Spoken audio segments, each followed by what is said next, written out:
கல்லணையை பற்றி பெருசாக யாருமே பேசுறது கிடையாது. அதனால தான் முக்கியமாக இந்த கல்லணையை பற்றி இந்த வீடியோவை ஷேர் பண்ணியிருக்கேன் நான். இந்தியாவில் மட்டும் கிடையாது, உலகத்துக்கே முதல் அணை பார்த்திங்கன்னா இந்த கல்லணை தான். ஸோ எல்லோரும் ஒரு தடவை அந்த கல்லணையை வந்து பார்க்கணும்.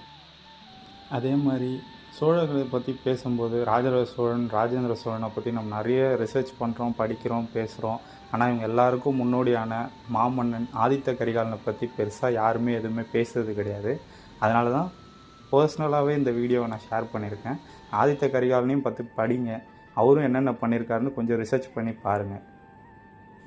இப்போது நம்ம அரசியல்வாதிங்க பேசுகிற இந்த மழைநீர் சேகரிப்பு, நீர் மேலாண்மையை பற்றி எத்தனாயிரம் வருஷத்துக்கு முன்னாடி யோசித்து அதுக்காக இப்படி ஒரு அணையை கட்டி அந்த அணை இன்றளவும் மக்களுக்கு பயன்படும் வகையில் உருவாக்கிய மாமன்னர் ஆதித்த கரிகாலனுக்கு இன்றைக்கி மட்டும் இல்லை, என்றைக்குமே நம்ம பெரிய நன்றி கடன் பட்டிருக்கோம்.